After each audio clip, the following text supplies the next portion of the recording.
Welcome everybody. Thank you so much for joining our class today. We're just going to give it just a couple more minutes to let people get in and get settled. Hopefully you have your handout that has your recipe, your equipment list, that would have included your shopping list as well. Have that handy. And while we're waiting for everybody else to join, I'm just going to wash my hands. And if you haven't done that already, please go ahead and wash your hands as well.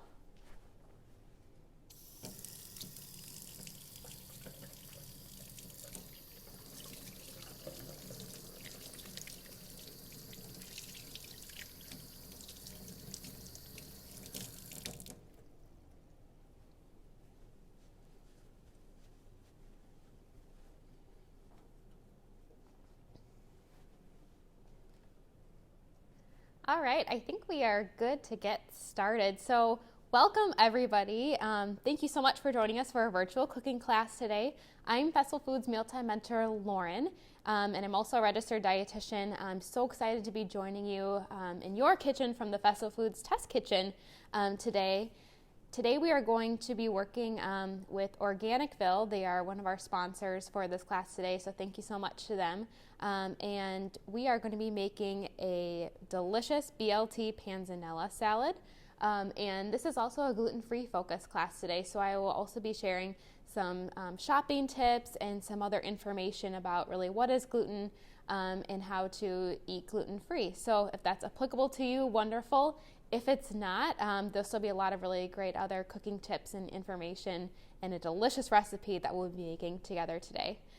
So like I mentioned at the start, I've already washed my hands. If you haven't already, please go ahead and do that. I'm just going to go over just a couple quick housekeeping notes before we jump into the recipe.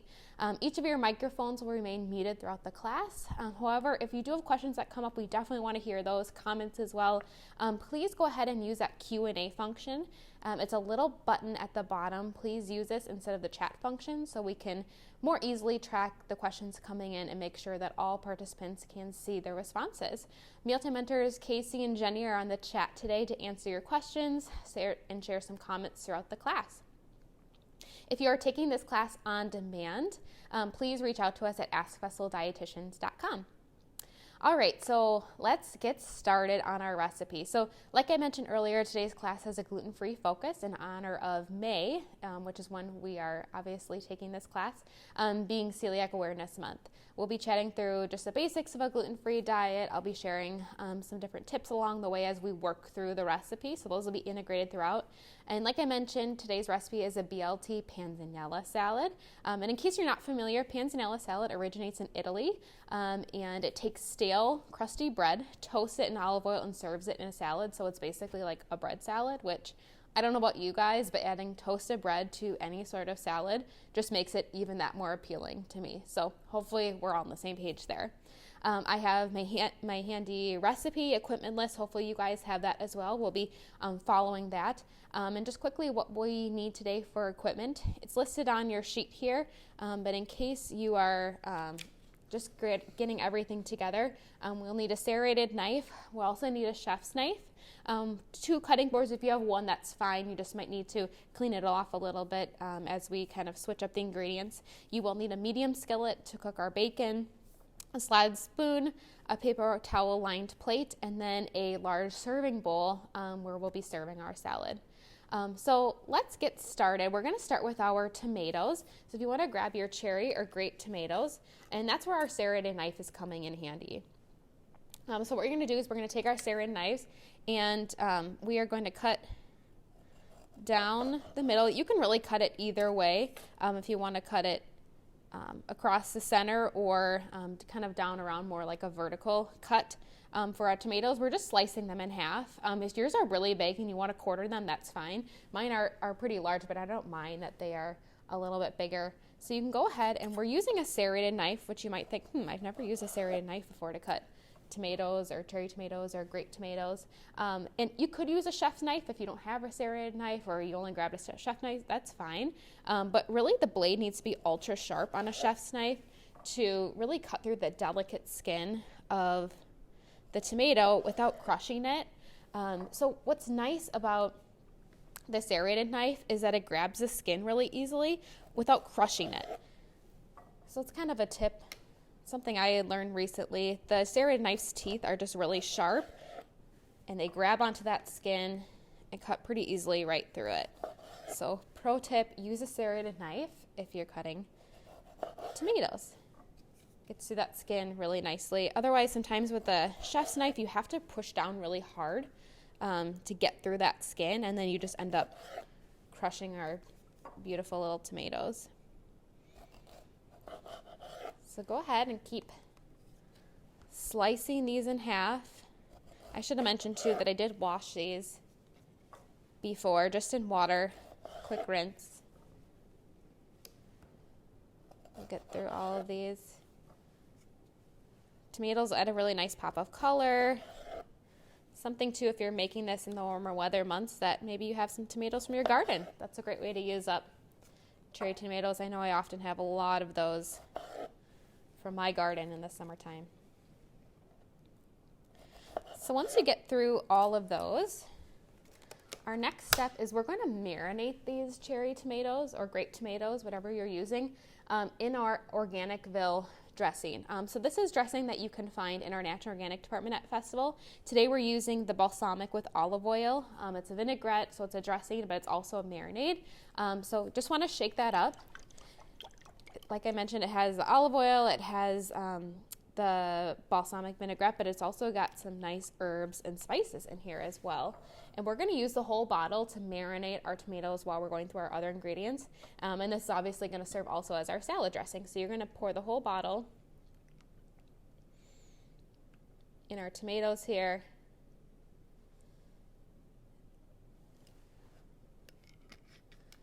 In your recipe, I'm looking now, it says only half a cup. I'm going to use the whole bottle today because I am making a little bit bigger salad, so sorry about that. If you already poured the whole bottle in, it's still going to be delicious. We have lots of other ingredients going in, but just go ahead, let those marinate.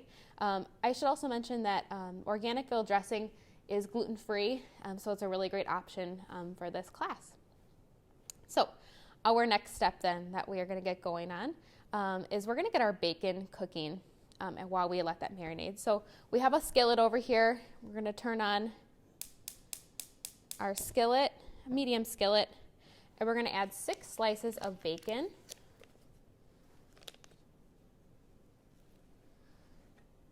To our skillet. You can also cook bacon in the oven. That's kind of a nice option where you can kind of set it and forget it. But today we are using our skillet. It'll just move really quickly. And what's really important about this is that we're going to keep our bacon grease, and we're actually going to be toasting our delicious gluten-free bread in the bacon grease. So about 6 slices in there, and we're just going to let those cook. So I'll let you get those in there while I quick wash my hands, and you'll definitely want to do that as well after handling the bacon.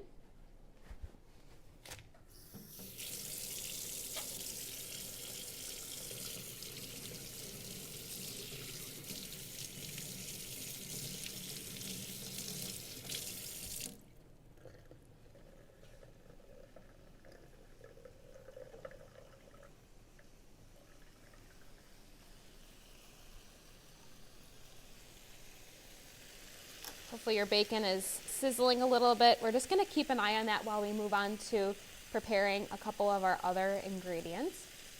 So while our bacon's cooking, we're going to go ahead and cube our gluten-free bread. And you can use your other cutting board if your current cutting board has some of the tomato juices on it. And actually mine turned out pretty okay thanks to that the knife that we used, the serrated knife. So I'm going to keep this here. You may also want to rinse off your serrated knife, again, if it has some of the tomato juices on it, but mine actually is pretty good. So today, I'm using Char gluten-free bread. There are so many different types of gluten-free breads. We carry lots of them in our natural organic department. Sometimes you'll find them shelf-stable. Sometimes you'll find them frozen. But I would love to know if you do have to eat gluten-free, what your favorite gluten-free bread is. And at this time, too, I thought I would just run through a couple of those gluten-free tips and information that we talked about earlier. So if you're taking this class and you're not familiar with eating gluten-free, you may be wondering, well, what is gluten? So gluten is a protein found in wheat, barley, and rye.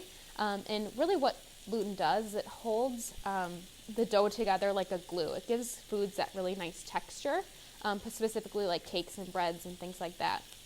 And it gives it the structure as well.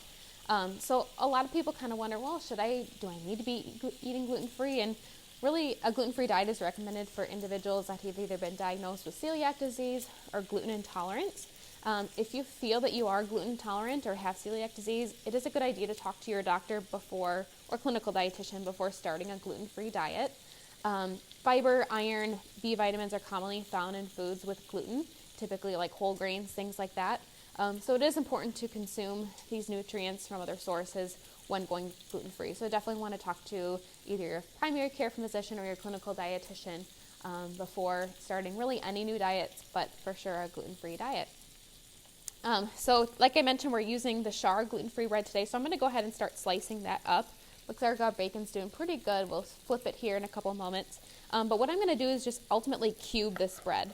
So if you're using sliced bread, that works perfectly fine. I'm using like a baguette style. I really like the Char bread. There are so many different great bread brands, but the Char bread is a nice shelf-stable option. It's really soft, great texture, good flavor. So if you are looking for one, that definitely is one of the great brands. So I just slice this up, and I'm going to go ahead and get it into a little bit smaller pieces, cubes. The size is really up to you on what size you would like the bread to be in your salad. This bacon smells amazing. I hope your kitchen smells just as good. You can hear that sizzle. It's looking really good. So we're using about 6 ounces of bread today. And if you don't need to eat gluten-free, no reason to use a gluten-free bread in this recipe. So definitely customizable there. Any sort of really nice kind of crusty bread will do. So our bacon's looking pretty good. I'm going to go ahead and flip it.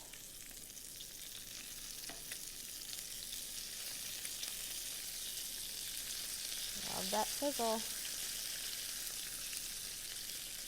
And if you're vegetarian or not interested in using bacon in this recipe, you could definitely omit it. And then ultimately we would just toast that bread in like an olive oil or some melted butter. And you could toast it either in the oven or again on the skillet. We just need some of that oil or grease or butter to give that nice flavor to that bread. So we're going to let this bacon keep going. And if you have some room, hopefully you can kind of move your bread over or grab your other cutting board. And we're going to grab our basil. And what we're going to do is we are going to cut that into nice thin strips. So I'm going to use a cup, probably about half of this package here. We're looking for about a half cup. And again, a lot of these measurements are it's really up to you on exactly how much you'd like to use, how much basil if you want. I love basil, so I would definitely put this whole package in there. But ultimately, we're just going to take our chef's knife, and you could tightly roll up your leaves if you'd like into like a little tube. I know this is probably hard for you guys to see, and then slice it from there. Or you could just go ahead and slice it into nice thin strips. So I'm even going to roll mine up and slice it, just going back and forth with my knife here, kind of a rocking motion. Get through the entire leaves. This smells amazing. I'm just going to set this to the side here on my cutting board. I'm going to turn this down just a little bit. You do want to make sure that bacon gets pretty crispy because we are going to need to kind of crumble it all up to put into our salad. So I'm going to let this go a little bit longer because I do want it to crumble nicely. And I know bacon done this is definitely a personal preference, so feel free to take yours off the heat when you think yours looks good, but I'm going to let mine go a little bit longer. I also want to mention that this recipe calls for an avocado, which I forgot to buy, and maybe this happens to you too. I hope it happens to other people because I do this all the time. But with your avocado, what you're going to want to do is hopefully you have a nice ripe avocado. You know it's ripe if it yields to gentle pressure. From there, you're going to want to go ahead and just cube it. So you're going to want to cut it into just little bite-sized diced pieces that you're going to add to your salad. So you can go ahead and do that now. One tip too for avocados, if your avocado is not quite ripe and you would like to try to ripen it a little bit faster, you can put them in a paper bag on the counter with like an apple or a banana, and that'll help it ripen faster. And if you do purchase one at the store where you're like, oh, this is ripe, but I don't need it for a couple days, go ahead and store it in the refrigerator. That'll help slow down that ripening process. So go ahead, you can cut your avocado using your chef's knife into those nice diced pieces. I feel like my bacon is looking pretty good here.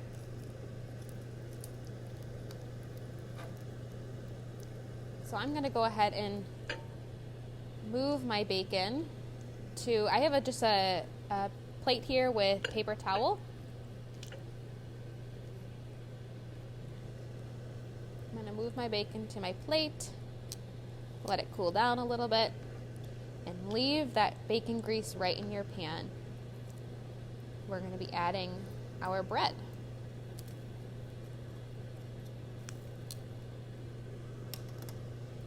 So from here, we're going to add our gluten-free bread that we cubed up to our warm skillet.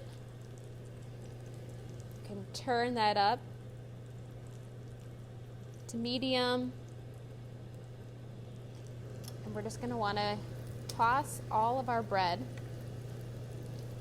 in our bacon grease so that it's pretty evenly coated. We definitely want all pieces to have that delicious buttery flavor. So give it a nice toss in here. Adjust the heat as needed, but we're going to let that bread toast in our pan. This is really like the best part of the salad. It's so delicious. These are ultimately just like a little bit larger croutons, homemade croutons. So I'm going to let that go here. I'm going to let my bacon still cool off a little bit. And then from there we are going to crumble it. But I wanted to talk about a couple different variations for this recipe. So as I mentioned, you could definitely omit the bacon if you'd like. You could use a turkey bacon, or even a meatless bacon option would be really delicious too. Today for the base of our salad, we are using spinach. That's what the recipe calls for. But of course, you could use arugula, would be really good. Kale would be delicious. Or any other spring mix in place of that spinach would be good. And a couple additions, a couple different things you could add to this recipe as well. Red onion would be delicious, some toasted nuts, or even like a feta or goat cheese would be really good too. So definitely feel free to customize this salad and make it your own. So what I'm going to do now is I have a slotted spoon. You could use your fingers as well. I think my bacon's pretty cooled down here.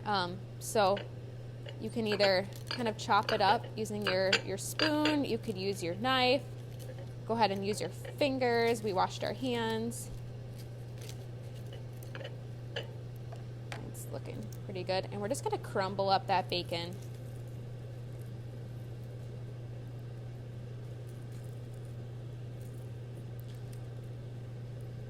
Into some nice pieces, whatever size pieces you prefer. This is going to be so delicious with that bread. And then from here, we're going to go ahead and start assembling our salad. I also wanted to touch on too, we talked about our gluten-free bread before, and obviously on my bread package it says gluten-free pretty prominently, so that wasn't too difficult to identify in the store. But we do get a lot of questions on, how do I know if a product is gluten-free? There is no requirement for foods to be labeled gluten-free, so some foods that are naturally gluten-free, like fruits and vegetables, your lean, plain meats, seafood, nuts, seeds, things like that. There are so many different naturally gluten-free foods. Dairy is also naturally gluten-free. Any of those naturally gluten-free foods are probably not going to be labeled as gluten-free, but when we're talking a little bit more about things you find on the shelf or in the store, those, you may want to look for some sort of gluten-free label. It may just have the gluten-free verbiage on it. Some of them have like a little emblem or a logo that say gluten-free. But in order for a food to be labeled gluten-free, it needs to contain 20 parts per million or less of gluten, which a lot of people are like, okay, so really what does that mean? 20 parts per million is literally just like a little crumb of gluten. So if a food has 20 parts per million or less, it essentially is completely gluten-free. So just some comparisons to illustrate what 20 parts per million looks like. It's 1 second in approximately 14 hours, 1 penny in $500, or 1 teaspoon in approximately 65 gallons of water. So it is a very, very small amount. So just look for that gluten-free verbiage on food or some sort of emblem, and then you will be confident that it has been tested and it can be labeled as gluten-free. So hopefully you can take a peek at your bread here. Hopefully it's looking pretty good. I'm going to turn my heat up a little bit. It's definitely getting toasty, but I want it to be pretty crunchy on all ends. So go ahead, give that a nice toss. And then we're going to go ahead and start working on assembling our salad. So hopefully you have some sort of large bowl. It may be the bowl that you had marinated your tomatoes in with the dressing, or it could be just another different salad serving bowl. So you can go ahead and grab that. What I've done here is I just went ahead and put my spinach into my big serving bowl, and I marinated my tomatoes in another bowl because I just wanted to have a little more room on the counter with my spinach. So I have my spinach in the bowl here, and I'm just going to go ahead and start adding some of our other ingredients. So I'm going to go ahead, I'm going to use my spoon here, and I'm going to add my tomatoes that I've been marinating and that dressing. And like I mentioned earlier, I used the whole bottle, but feel free to add, if you didn't use a whole bottle and you just use a half a cup like the recipe called for, you can definitely add more dressing to the salad after you assemble it and taste it. That's definitely a good option, especially depending on how much lettuce. You know, the recipe called for about 4 cups of spinach, but feel free to use a little bit more or less depending on your taste preferences. Just checking on my bread over here. It usually goes from like a nice toasty to burnt pretty quickly. So just definitely keep an eye on this and maybe yours is done, then definitely take it off the heat. But as we are going and assembling things here, mine looks pretty good, so I am going to take mine off the heat. So I added the tomatoes. You also want to add the avocado at this point too. Go ahead and add that basil, along with that bacon. Just going to pour mine here that looks so good. And then you can go ahead and add your gluten-free bread. And we're going to give this all a toss. I don't know about you, but the struggle for me is usually just finding a salad bowl that is big enough for all the goodies that you can toss everything in and it not be all over the counter. So we will try to get through that together as you are tossing. As you're tossing your salad here, I also wanted to make a call out for our gluten-free care package program at Festival that we offer. So if you have been diagnosed with celiac disease or gluten intolerance within the past 12 months, or if you have a family member who has, you can go to fastfoods.com/glutenfree, fill out a form, and request a gluten-free care package from us. And one of our mealtime mentors will connect with you and get that package prepared by one of our natural organic team members at your local Festival Food store. The care package includes just some samples of typical gluten-free products for you to try, along with some other resources just to get you started on your gluten-free journey. So if that applies to you or you know somebody who could benefit from that, it's fastfoods.com/glutenfree. Fill out that form. We will connect with you and you'll be eligible for a gluten-free care package you'll be able to pick up at your local Festival Food store, which is really nice. So hopefully your salad looks really good. Mine, I'm super excited to dish this up. Jenny, Casey, and I will be eating this for lunch today, which we're very excited about. But just want to thank you so much for joining our class today. We hope you had fun. We hope you learned a few tips and tricks along the way. If you are taking this class live, you'll be receiving a post-class survey to the email address you provided at registration. We would greatly appreciate you take this survey, provide some feedback so we can make our classes in the future even better. And then from there, we will be picking 5 survey responders from our live class to win a gift basket provided by Organicville. The gift baskets have some coupons in, they have some samples, so we will be sending those out to 5 survey responders. And of course, be sure to check out more recipes from the Mealtime Mentors at festfoods.com/meals and follow Fest Foods on Facebook and Instagram to be the first to hear about upcoming virtual cooking classes. And lastly, if you do have any questions related to eating gluten-free or you're looking for more resources, feel free to reach out to us at askfestivaldietitians.com. We would really love to help you as you transition to maybe a new way of eating, whether that be gluten-free or another new way of eating. That's why we're here. We're happy to help you with that transition. So thanks again for joining us today, and we will see you next time. Bye.